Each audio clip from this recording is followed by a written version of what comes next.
Welcome to session number 12 of the Overland Roundtable.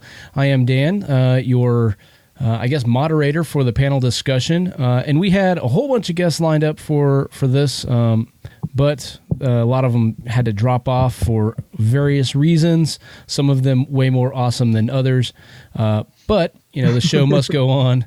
So, and this is always the challenge with the Overland Roundtable. I get a bunch of messages, I won't say a ton, but a bunch of messages through the 4x4 podcast asking for, hey, when's the next Overland Roundtable going to be? And the challenge is always scheduling with the group. Since it's, a core brunch, and then we've always got some guest panelists, just getting it all lined up is a challenge. But what I've learned is that if you line up enough people, then even if some drop off, we still got enough that we can make it go. So let's do a quick introduction here. Our first guest panelist is Craig. You want to give yourself, and this is a different Craig than somebody would expect on the 4x4 podcast. So Craig, you want to give yourself a little introduction? You bet. I am the other Craig. I'm up in Washington State. I go by Almost Overlanding on Instagram. Four-wheeling all of my life since I've been driving. Between Alaska and Washington State and upstate New York and all over, and now joining the overlanding crowd. That's awesome. What we say. So. And you said that you were in Oregon? I'm in Washington. Washington. Yep. Near Oregon. Barely. I'm about 6 miles into Washington from awesome. Oregon. Awesome. And next guest panelist is Jason. Jason, you want to give yourself a little introduction? This is, again, not the normal Jason that would be here. Yeah, this is the other Jason. Jason from Ox Overland, formerly Oregon Trail Off-Road, and got our start retracing the Oregon Trail. It's almost been 3 years ago now. And then slowly kind of evolved into a traveling family. And so now we're prepping for a trip down to South America for some. Oh, nice. Yeah, I've been kind of following some of the build that you've been doing on a new vehicle, because you were in a Land Cruiser 80 Series before, and now you're in something else. Yeah, we actually we're going on round 2 now of digging into the vehicle, but it's a Lexus GX 470 that I built out for my family and to tow a trailer, and we're going to basically take our truck and trailer and ship it down to South America and play around there for a while. That's really cool. All right, and lastly, we have Rich. Can you give yourself a little bit of introduction? Because the 4x4 podcast is, obviously used to hearing your voice, but maybe not on the Overland Roundtable. Yeah, all right, I'm Rich. Most people know me from the 4x4 podcast. Again, I've been off-roading most of my life, everything from Jeeps to Toyotas to Dakotas, Subarus. Currently in a 2017 Ram Rebel, which is an adventure in itself, taking off-road. So mostly exploring in the Midwest right now. Awesome. Okay, and I guess for anybody who's not super familiar and maybe listening to the Overland Roundtable for the very first time, I am Dan. Like I've mentioned, host of the 4x4 podcast. I am currently living in Southern California and trying to spend some time exploring some areas here within the California borders and the southwestern United States that I haven't been to in the past. But my travels have taken me with my regular day job in the Army all over the place. Most recently, all over Alaska, which is basically the same as Southern California, except in every single way. So this topic was actually recommended to us by Craig. So, Craig, I'm going to let you tee up the discussion, and then we'll just kind of pass it around from there. You bet. Thanks, Dan. After sitting all winter staring at the Jeep out the window and using it more for commuting and everything else, and I try to use the winter time to plan for the year's events and trips and what shows I want to try and attend, such as the Northwest Rally here coming up in June there in Plain, Washington. I believe Dan's been there. Just kind of seeing what everybody's, plans are for the summer and what they do to be, to get the rigs ready and, family ready, and big events, small events. You guys try and get out, once a month or one big trip for the year, much like Jason sounds like is a big undertaking there. Yeah, no kidding. So I guess let's break this down. First, start with maybe some maintenance stuff, because I don't know about you guys, but my inside garage space for working on a vehicle is not awesome. So I didn't do a whole lot of maintenance myself, but I did. Since my work schedule right now is pretty ambitious, so there's 3 weeks out of every month where I am fully committed.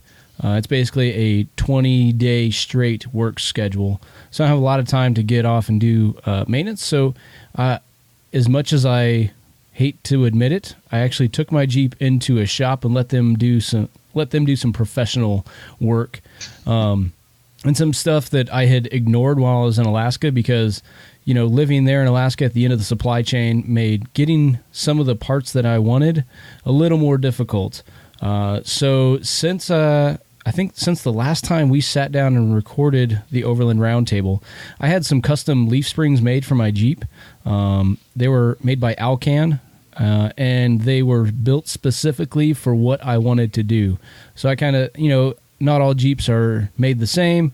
And I told them, hey, this is the lift height that I'm running. I often pull a trailer, but I live down in Southern California where there's lots of open desert. So I'd like to do some higher speed trail running and things like that. So he said, okay, yep, we got it. And gave me an 8 to 10 week lead time. But he actually, the Alcan actually had the spring sitting on my doorstep in, I want to say it was about 2 weeks. So I took those leaf springs in, I swapped out all the control arm end links from Heim joints over to the Metal Cloak Duraflex joints, and basically every rubber bushing or every bushing has been replaced in the suspension, whether it's in the leaf springs or the shackles that the leaf springs mount to, and then the control arms. And that alone dramatically changed the ride quality of the vehicle. So the Jeep runs a million times smoother now. It's a lot more comfortable to go for some longer distance trips. And so in terms of just getting after maintenance, that's really been the biggest thing. And it did set a little bit high. It had kind of a forward-leaning rake, but it's kind of expected anytime you put brand new leaf springs on, and they kind of settle out once you put some load on it, pull a trailer a couple times, maybe jump it a couple times, but I would never admit to that. But I can tell you it does work pretty well. That's not really something I would recommend doing in your overland rig, but the things happen. That's all I'll say. So that's kind of what I've been doing in terms of getting after some regular maintenance. There's still some seals that I want to go through and replace. In Army lingo, there's a Class 1 and Class 2 and Class 3 leak, because everything does leak. The Class 1 is just kind of, you see it kind of wet, but it's not dripping or anything. It just kind of collects dirt. The Class 2 is where stuff really starts collecting to it, and then Class 3 is where it's dripping or completely oozing. So I've got some Class 1 leaks that I need to get after. But again, given my work schedule, I'll probably just take it in. And fortunately, I can have the professionals work on it, and my office is like less than 2 miles from where I live. So my ride in to work, if I were to ride my bike and, give the Jeep a break, it's all downhill one way. So that's not bad. I can do that. So that's kind of my plan for maintenance before I get into the big trips. Jason, you got anything else? I mean, you've been really going through a ton of different stuff. So can you, how has it all started? How bad mechanically was the Lexus when you got it? Actually, mechanically it was perfect. So I've been looking at the GX470 for about the last 10 years. And it was even before I had kids. I was like, it's third row seats. It's got a V8 in it. It's got a little bit more power behind it. I was like, it'd be a good platform. And then, as of late, it's kind of become a little more popular. And so we looked for about 6 months to find the GX that we did. So it was a pretty low mileage, pretty well kept GX. But we've spent basically this whole winter we've spent going through and building it out. So it was probably about 4 months ago, it was almost stock. And now it's, I don't know. It's probably easier to say what I haven't done to it than what I haven't on it. That's ambitious. Yeah, and it was one of those things because, for the YouTube channel, we wanted to film like a start to finish kind of, and have like a go-in stock come out, fully outfitted. And so we, collected parts for years, before we actually dove into the whole build. And so we, and a lot of it was planning too, because with the 80 series, we made a lot of mistakes in the way that we built the truck just because we were naive and we'd never built an overland truck before. And so I wanted to make sure with this one, since we're going to be outside of the country, I wanted to make sure everything that we did that was, not native to the truck was done correctly, and that, we had faith that it was going to last us through our trip. So, but yeah, we went through basically everything: full bumpers, suspension, wheels, tires, crazy electrical. It was, I actually ended up doing most of the electrical myself. And yeah, it was, my laundry list kept growing, and it was one of those things where I was like, I ended up spending probably close to, 70, 80 hours into just the electrical. Good night. Yeah. But I mean, when we finished, everything worked. I've got a few things to add, but, other than that, everything. It's something we've kind of talked about on the show before, in terms of electricals. Did you completely run like a new electrical system for all the accessories you were running, or did you tie it into the existing wiring harnesses? It's all separate. So we basically, with the 80 series, there was a lot of crossover, because there was it wasn't all done at once, right? You had a light here, you had a accessory there, and so you get all these kind of crossover. And so this one, we made sure it was like you've got your house system, and then you've got your auxiliary, and basically all that's, the only thing tying it together is the Blue Sea controller. So now Jason, did you start with like an S pod or something, or go straight by strand? We did the S pod, and the reason being is just because of how simple it was to wire in. There's no relays, there's no fuses. It's basically, you just attach your wire and you're good to go. And so it was already a big laundry list of electrical stuff. And so we decided to, spring for the extra and go with the S pod, just because it made everything a lot simpler. Nice. So before we get too much farther into talking about the Lexus you've got here, I do want to mention that we just had a late ad here. We've got Matthew Scott. How you doing, Matthew? Well, it's about 2:30 in the morning in Greece, so imagine how I'm doing. A little bit tired, a little bit wired. Yeah, so you are in Greece, I think. Is that what I heard? Yeah, I am. Well, so the 4x4 podcast audience may be familiar with it because we've mentioned some of your work on there, but for the Overland Roundtable here, you're a first-time panelist here. So can you give yourself a little bit of introduction and where somebody may have found some of your work? Oh, yeah. So, hi, I'm Matt Scott. I'm a journalist, photographer in the four-wheel drive scene. I've been doing that since about 2010. I guess in the U.S., a lot of people would have seen my work, Overland Journal, Expedition Portal, Tread Magazine. I also ran a four-wheel drive magazine in Australia called Unsealed 4x4, which is now the largest four-wheel drive magazine in Australia. And I was the editor of that, which is pretty cool. It's the only American to ever be a editor of a major publication down there in that space. So I've kind of, been lucky to have some adventures all over the world.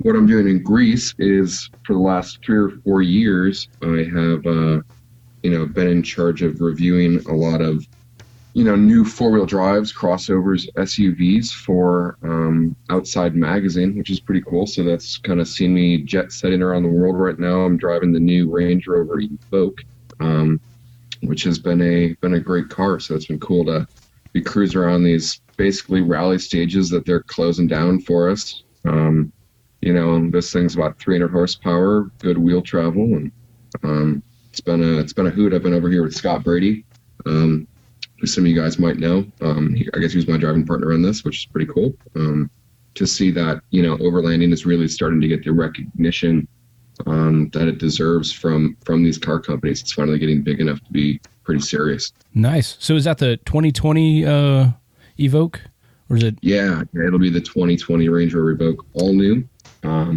Really? I guess, what they told us is there's 2 parts that carry over from the original Range Rover Evoque. That's the door hinges and the mount for the ECU. So it's wow. It's drastically new. Interesting. And we'll have to look that up. Super compliant ride. It's the luxury of a Range Rover you expect, but in a pretty small size. And it added a 9-speed automatic transmission, which is pretty significant. We were, in some it's a crossover, right? It doesn't have low range, but tackling some pretty decent stuff for that vehicle. I was definitely surprised with the capability. Not your traditional overland truck, but probably a great daily driver for those who'd like to do that kind of stuff. For sure. Well, speaking of daily drivers, so what would you consider to be your daily driver overland rig? That would be my Raptor. I like to go fast, so it's a 2008 Ford Raptor, a little bit of a lift, Lightner rack, of course, Max Tracks and stuff on the back. The thing I love about that car is it's stock 35s and 0 to 60 in 5.2 seconds. That's not bad. Yeah, and then I have an overland truck that's a diesel 1HDT 80 series Land Cruiser, factory locked, and it's a pretty sweet one. Yeah, so. You've got the lust-worthy rigs of the group, I would say. Oh yeah. Yeah. Okay. Well.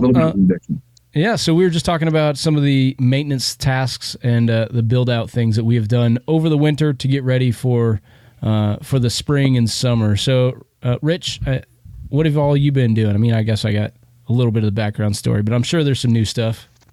Well, make sure I'm not muted here like I usually do on the 4x4 No, you're good. podcast. We can actually hear you this time. Well, I'm working with a company right now. We're getting a new topper put on the Rebel. So switching from the tonneau cover that I was using, which worked great temporarily. I just needed more room. We did a short trip to the Colorado Backcountry Discovery Route.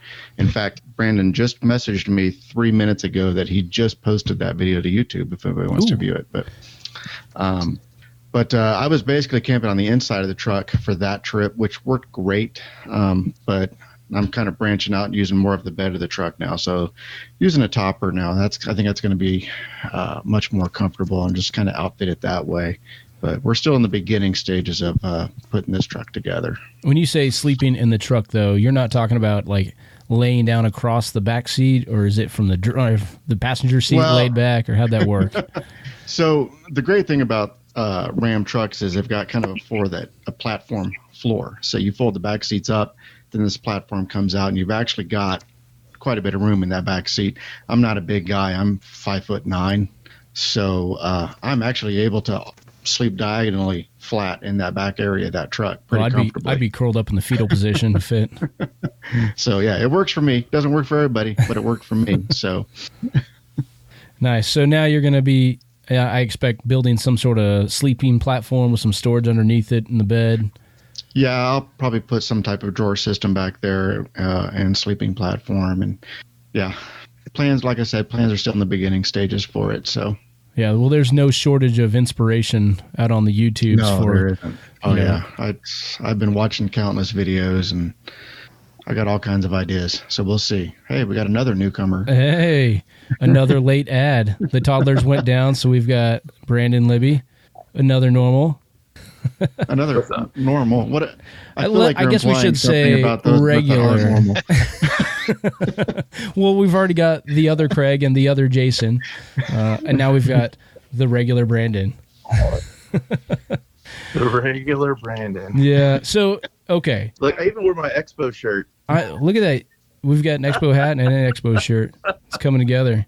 So I guess one more time to reintroduce the topic. We're talking about things that we've done to get ready for the spring and summer season, and then plans for the adventures. So I think we've gone through just about everybody here, but Brandon, I know you have had a new addition to the Ram.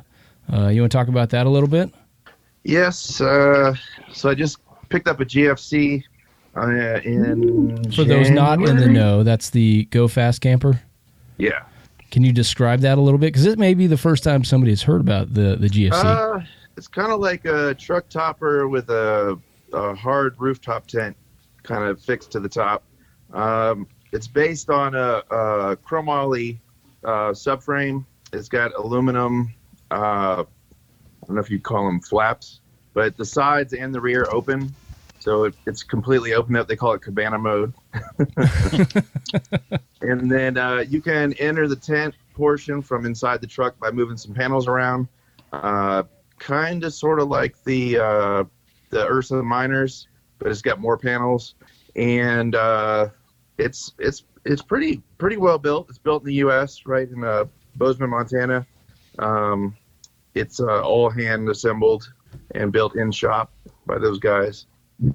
That's pretty awesome. Yeah, those things are great. I actually just picked one up too on the Raptor. I've had that truck airborne with that thing on the back, and it's amazing how how durable it is.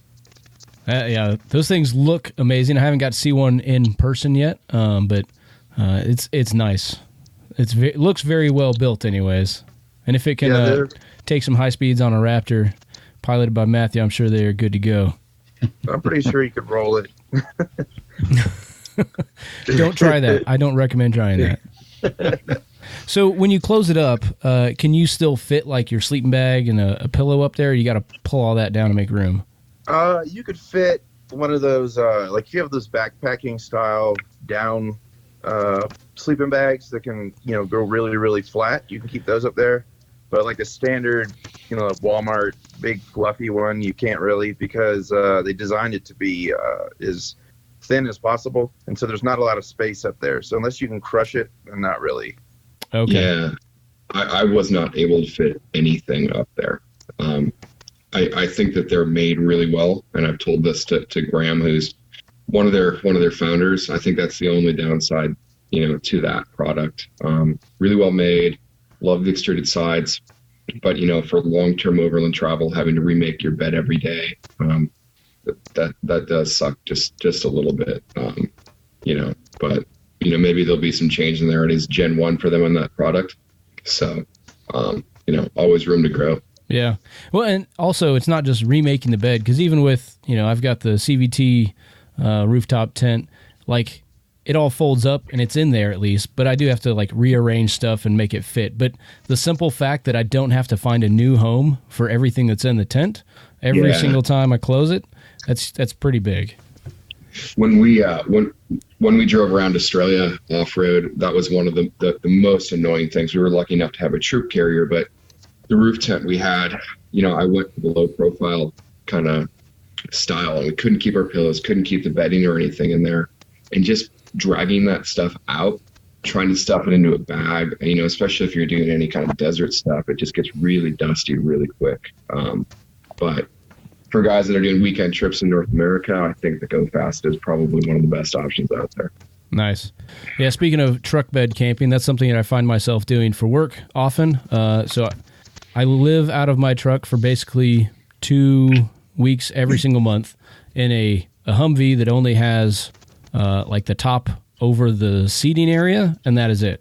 So I've got a cooler strapped down, ratchet straps in the back, and a giant action packer for anything else.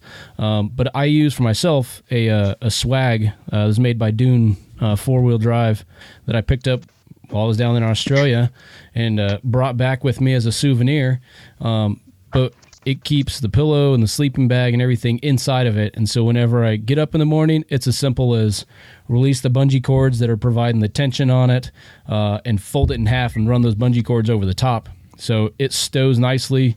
The scuttle slaps right on top, and it, takes me longer to get out of the bed and put my pants and boots on than it does to actually stow it and be ready to move out and start collecting more dust. And the nice thing is it's made with a pretty heavy canvas, and it's got that no-seam mesh, so I really don't feel like I am collecting a bunch of sand inside the tent, because it's only open when I'm sleeping in there, and if it's super windy and blowing dust, I keep it kind of buttoned up, and it doesn't come through. So that's pretty nice, but that's kind of off the topic. So swags are fantastic. Yeah, I'm a huge fan of them. We just spent 2 weeks in Baja this Christmas in one of those things, and I don't know why they're not more popular. Roof tents are great, but they have a lot of drawbacks, with the swag, especially if you have a truck. It's so easy to just chuck it in the back. I mean, we put it on our anchors, or we just throw it on the roof rack, and I can now have that thing fits in, in parking garages. It fits in my garage. If I had a roof tent, the truck would be sitting outside. Yeah, and I guess for those that aren't familiar with the Swag, it's just a real low profile tent, and they make larger ones, but mine is really essentially a souped up bivy cover. So is yours like a traditional Australian Swag where it's essentially like just a canvas bedroll, or does it have any of the supports in it? So it's got 2 aluminum support bars. The longer pole goes by your head, so you have a little bit of extra breathing room, and then the one at your feet just kind of keeps it so it's not compressed laying on your feet. But there's no crossbar between it. It's just the tension on the ends that kind of keep it supported. And since, like I said, I'm in my Humvee, I just keep one strapped up to the radio mount in the front, and one runs over the tailgate, so it stands out and works great. But it's completely waterproof. It's just regular natural canvas that has seen some rain, and so it kind of closes up. But now after experiencing some extremely heavy rain and snow and wind all in the same storms, I keep a big tarp made to cover a Bradley fighting vehicle. Keep that in there as well, and so that covers basically the entire Humvee, and it's fine. It's great, but it's got the sleeping pad and the sleeping bag and the pillow. Everything is in there, so it's super quick to set up and take down. Yeah, I picked up there's some Kodiak canvas was like $250. Yeah, because I know the ARB ones. I think most people that's just the only ones they envision in the U.S. market. But you can get a Kodiak canvas for $250, and it's plenty big enough for me, and I'm 6'2". And it's the same thing. You get the thick mattress and the whole deal. Darche is a new Australian brand to really come over to the United States. They have some really good self-supporting swags. That's what we use. Ours is called the Dirty D, and it's essentially a roof tent on the ground. It has 3 poles, 2 at the ends, 1 in the middle, and then it has kind of center support poles that tension it. So it's completely freestanding. We fit 2 people in our very large Greyhound in it. So great option for people with families. Yeah, the ARB one's the same way. It's self-supporting, and I've kind of reviewed and tested those. Really, really nice. Yeah. I think we're going to start seeing more swags here in the States. I think it's going to start catching on. Once the rooftop tent craze kind of fades out a little bit, people start to realize how convenient swags really are. I think we'll start seeing more of them over here. Yeah. Well, and I think the challenge is, like, once people realize that the swag is not meant to provide a bunch of living space in the tent, it's a place to get out of the rain and sleep. Then it really makes a lot more sense. I think the only struggle that we have with that in North America is that they're really not made for harsh conditions. They're popular in Australia for a reason, because they don't have the wide variations in weather. They have heat and dry and rainy seasons and things like that, but generally where you're going, you're not there in the rainy season because it's just so rainy. Ours is definitely it's not fun when it's cold. It's drafty. If it was really rainy, water's going to get in, and same with that ARB one. They're great for kind of fair weather camping, but when stuff gets pretty serious, I think that's the struggle that swags face over here to really catch on. I've also heard them described by people from the Northeast and Montana as bear burritos, which if you're scared of that, I guess it's a valid argument, but I think they should be more popular, especially if you're honest with yourself and you're like, I'm a fair weather camper. Like, I'm not going camping in the winter. I'm not going camping. I'm not going to purposely go out when there's a hurricane going on. Yeah. So. I mean, and if you're afraid of bears, you probably shouldn't go camping anyway, because I've seen them eat to the side of hard campers. You look like a bear. Jesus, that's a substantial beard. Like, I couldn't even grow that. I mean, and then you above that too. I don't even know who you are. I mean, I feel insignificant. I could just do this little stuff. Yeah, Craig definitely wins the beard contest. Yeah. In my screen, the two beards are on top right now. Yeah, same here. Yeah. Yeah, well, that's a good good life assessment there. The beards are on top. Right. Well, okay, so we've talked about some of the maintenance that we've done and getting after that kind of stuff and additions to the vehicles, but let's talk about spring and summer trips, see what everybody has kind of planned. So again, we'll cycle through. We'll start with Craig here, the beard at the top for my. That's right. The Northwest Overland Rally will be my first trip of the year, assuming once again that my Jeep will be done and ready again by then. But I tackled a large project of building a completely new off-road trailer to go with me on that trip. I am tired of the Jeep overloaded. I'm tired of stuff on the roof, on the hitch, on the back, inside. We've decided to go with the trailer. I bought the steel, the axle, the wheels and tires about 8 or 9 years ago for this project, 3 Jeeps ago. So I said, that's it. We're towing this thing to the rally this year. So it finally is coming together. We've been mocking it up. It's actually changed designs thanks to Pinterest so many times in the last 8-9 years. I'm finally just going to start cutting and welding and be done with it. You're speaking Rich's language with the Pinterest Overland projects. Yep. Oh my Lord, yes. Yes, it is worse than any drug. Yeah. Yep. But no, my Grand Cherokee's a 93. 3.5 inches of lift, 31s. Rear springs are shot like normal. Rear track bar is shot. Just fighting all the typical overloaded old Jeep problems. And I love the stupid thing so much I can't ever seem to sell it or trade it. Or every year it is one of the most reliable things I own, which is sad. And it always runs. It always drives. The 4-wheel drive always works. It's just so simple. So what's kind of the general 10,000-foot view of the trailer plan look like? Because I'm sure you kind of followed along when I built the trailer. When I left out of along Kansas. with yours, with your Harbor Freight starter. I'm actually going full-on scratch build. Mine will start with a center spar of receiver tube that is 7 feet long.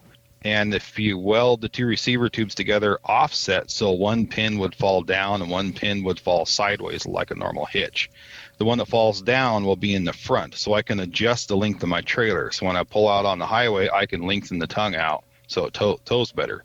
Or if I'm in a really bad spot, I can pull the tongue off, put it in the back, or put the winch in the back, or a bike rack in the back, whichever. And I can switch it from a rock and roll coupler to, an eye or a ball, whatever, style I want. That is really smart. But then as far as I've been planning this thing, and to be completely honest, I saw one in Alaska 20 years ago that was kind of a similar system. And then for now, I have some 18 by 18 by 4 foot long weather guard truck boxes that will go over the fenders, and the doors fold down on those. So like one side will have all the kitchen items and cooking stuff in there. On the opposite side will be tools and gear and tent stuff and whatever. And then in between them, inside the normal part of the trailer, will be mountain bikes, firewood, all that stuff. So, the thing will not be huge, just enough, to relieve the Jeep of some weight. Put that weight on the trailer axle instead of on the inside of the vehicle. Exactly. And I will be posting pictures throughout Instagram as this comes about. So we should have it done by, let me rephrase that. We will have it done by June, painted and licensed and ready to go. Nice. So the Northwest Overland Rally is late June, I think. The weekend of June 20th, I believe, this year. Okay. Yep. So we are racing combines the weekend before that, in our world famous Combine Demolition Derby. And that sounds wheat gruesome. truck races. That is awesome. So it'll be our 32nd or 33rd year for our little town. I had no idea that was even a thing. Oh yeah, that's going to give me nightmares. What is the top speed of a combine? How? Depends on if you're stuck in the combine part. We actually have had guys disqualified for high speed, believe it or not. But it takes a little town from 400 people to about 6,000-7,000 for one weekend every year. And it's the most American thing I've ever heard. Yes. There's like apple pie and like tactical AR-15s, and then there's racing combines. That's fantastic. Yep. We actually start the weekend off by racing pickup trucks and wheat trucks. And the wheat trucks can't be newer than 1969, I believe. Okay, so where do you live? like, where do you live that this is a thing? Lind, Washington. It is okay, I wouldn't have picked that. I would have been like I would have said with 100% certainty that you lived in Nebraska or something. No, I'm in the desert style farming country of Washington State.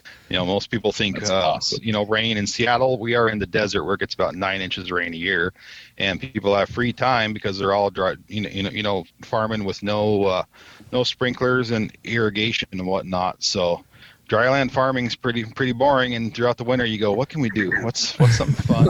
I'm in Kansas and I've never heard of this. So we invented it. It was invented in our little town, and at one time there were more junk combines in our town than there was residents. Oh my! And they said, we have a problem. We need to do something. So naturally we go straight to racing the combines. That's Why right. not? And it's actually our local Lions Club that puts it on, and it's a fundraiser for the community. And it's a lot of fun. Man, I'm going to resist Googling this right now because the entire show will be completely derailed. The YouTube videos are sure to be epic and probably gruesome. Yes. So, okay, Jason, so you've alluded to, man, combine racing. How did we not know about this before? I don't know how to top that. Yeah, your 6-month trip to South America, that is nothing. Got nothing on combine to South America with our family, so it's going to be interesting. That's actually where we leave November, so it's not quite. But this whole summer will be basically a prep because we're we originally did the Oregon Trail. That's how we got our start, and we were a team of guys that retraced the Oregon Trail. And as all things evolved, we got a family, and so the team thing kind of started to wane. And then I was like, well, I still want to travel with the family, and so believe it or not, I'm not even sure how South America came to be. I know I was the one that brought it up to my wife, but I'm not even sure why. I guess it wasn't South America's never been particularly a place that I'm like, oh, that's on my bucket list. Yeah. But it was, I think it was kind of logical. It wasn't Canada. It was it wasn't Central America where it gets kind of crazy for a family. And so it was kind of the next logical place, I guess. But, and we kind of wanted to take half a year to explore. And so it was kind of trying to figure out what does that look like? Because you can't really explore a whole continent in 6 months. So, yeah, I was going to say, so is this kind of a circumnavigation? Because that's going to turn into a sprint, or are you just going straight on down to, Ushuaia? We're not going to go down to the tip there. We're basically, we'll drive across country, ship from Florida to Brazil, and then basically from Brazil, we're going to do a big U, and we'll kind of split Paraguay and Uruguay and go into Argentina, and then slide up through Chile, go into Ecuador, Peru, and then we'll end in Colombia and ship from Colombia back to LA and then drive home. So it'll be quite the trip. We're kind of basically trying to spend a month in each country, but we've picked. I've pretty much plotted my whole way through kind of the POIs. I purposefully didn't want to map my route. I just wanted to pick some spots where we knew we wanted to visit, and then kind of let the trip dictate where we're gonna go.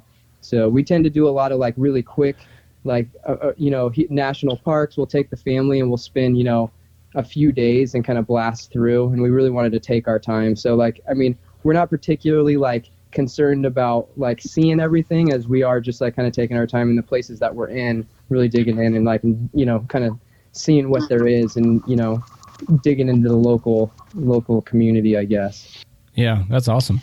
Well, again, no shortage of inspiration from other people who have really spent some time exploring South America. It seems like every time I turn around, there's another couple or another family doing that. Yeah, it's awesome. And it's cool because, the big thing is, taking a family down there, is it safe? It's, always the first kind of thing that everybody asks, you know?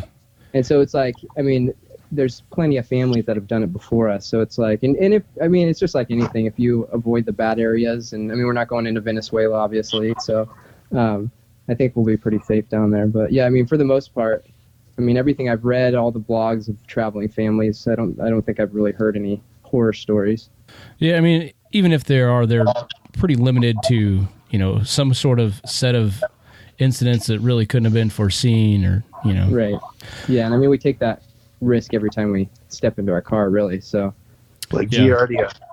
yeah, yeah, maybe some different diseases down there, I guess, huh? Yeah. Just stop washing your hands, start building up some microbes. You'll be fine. Yeah, right. Let the kids sleep out in the backyard for a few nights. They'll be all right. Exactly. Well, speaking of parenting tips, Brandon, you got anything planned here for the spring and summer seasons? I have no parenting tips. Like giving your kids man, I'm Giardia? going to That's Expo, not it? and that's going to be like my last guy thing I get to do for a while. Yeah. In We're May, gonna mid-May, have a right? We're having a little dude in July. Oh, congratulations. Thank you. So the whole no sleeping, trapped in the house kind of thing starts over again. So Expo is really the one thing I'm doing this year. That's Unfortunately. fair. Well, I mean, that you may find the Go Fast camper come in handy if you need some place to escape. Just sneak off to the Sleep in the driveway. the man-style treehouse. Awesome. All right, Matt, what do you got going on? Or maybe what don't you have going on? You're all over the place. Yeah, I'm all over the place. I'll get down to Australia at some point. Usually every time I go down there, I go down about twice a year, and I'll do a week or two trip each time. Last times I've been kind of just hitting different cool beaches. I think we'll probably head up Cape York. So that's kind of the northernmost area, I guess, in Australia. And then we're just going to do, I guess, a road trip up to like Dead Horse, Alaska this summer is our plan. We built this Land Cruiser up and have this massively appropriate Raptor, but that's not really fun. So, I'll be miserable and love driving 45 mile an hour in this 80 series up very minor hills. Yes. Yeah. And then I think we're looking at kind of trying to retrace a kind of an expedition done by Randall Fines to the lost city of Ubar in Oman with a good buddy of mine. So I think that'll be probably end of the year where we kind of decided on this trip together that we're gonna start putting that to work. So just trying to source a vehicle and get the routes together that guy took. It's right on the Yemeni border, kind of the Yemeni Saudi border in Oman. So that'll be I think where some of my energy will be going into the year. That's awesome. I'm sure that's going to show up in at least one publication, probably others, but do you know where that's going to end up? Well, it'll be a trip that me and Scott Brady are going to do together. Nothing's finalized yet, but that's kind of what we've been spending the last few days in the car talking about. So it'll definitely be an Overland Journal. And then I'm sure I'll probably do something for it on Outside Magazine as well. Okay. Awesome. Well, that sounds really exciting. That's definitely one you're going to want to do later in the year when it's a little cooler. Yeah. Unfortunately, I really actually want to go to Oman in July. There's this kind of monsoonal area. The monsoons from India hit this part of the desert in July. And it goes from completely brown and barren to like nearly rainforest. So I wish I could kind of do both. Yeah. But unfortunately, it'll definitely be probably like an October, November trip. Yeah. I mean, that's like, so here I am in the Mojave, but there is like regular lush grass growing in the Mojave right now. It's the craziest thing ever. Yeah, and there should not be. Yeah. So I think we've kind of come to the end of, or at least a drought. Maybe a drought will restart, but right now this is the super bloom. All the critters are out and enjoying life. So it's pretty interesting. Yeah, we've been getting so much rain in Colorado. It's crazy. So we're about an hour from Moab in a town called Fruta. And like everything's closed because the trails out there, well, Moab's fine because it's really sandy, but everything between us and Moab is pretty ashy soil. And I call it carpet mud. It just, you think you can drive on it. It doesn't matter if you have 40s and 800 horsepower, like it's just going to roll on your tires and you're going to stop. Yep. So, but water's good for the West. Yep. Awesome. All right, Rich, what do you got planned coming up here? Well, new job means a general lack of paid time off. In fact, just before the podcast, I burnt all of my accrued paid time off for June. So the focus is going to be more on just short 3-day weekend trips. That's one of the things I do have a luxury of is I've got just an abundance of 3-day weekends. And 4-day weekends too. So I'm able to just really get out and just explore locally. We'll probably head down to the Ozarks quite a bit. Jason knows there's all kinds of fun stuff down there. Oh, I love the Ozarks. I would love to go back there in the fall someday. Yeah. It's like on my bucket list. Yeah, it really is a great place. I mean, it's no fun in the summertime because it does get pretty warm and humid down there. But so that's basically the plans, is just sticking close to home. We're talking, 4 or 5 hours away, stuff like that. So yeah. Awesome. Well, that's kind of generally my plans as well. So like I mentioned, I've got this work schedule where I'm working for 3 straight weeks basically. But I do have a 4-day weekend every single month. And I know those 4-day weekends for the next 12 months. So, my wife and I were just talking about, let's just sit down with the calendar and mark off all of these bucket list locations that we want to go to. So I know very high on the list is the Sequoia National Forest, and then the Redwoods farther up north at the northern end of California. I've never been to Flagstaff, so that's on our list. But since we are entering spring and summer, these trips will not include Death Valley. We're going to have to save that one until it gets closer to fall and things start cooling off. But that's generally what we're looking at. In August, we're planning a trip. This is not an overland trip, but it will be a lot of outdoorsy stuff up to Alaska. I intend to refill my freezer with some other critters. So, most of the trip budget is going to be dedicated to moving frozen meat back to the lower 48. But that's generally my plan. So let's see. I think I was just looking at the clock here. We're at getting close to an hour. So we'll go around one more time, give everybody a chance to give a concluding thought and where somebody should go to follow along on your adventures. So we'll, again, go to the most top beard here. Craig, where should somebody go to follow along with all your adventures?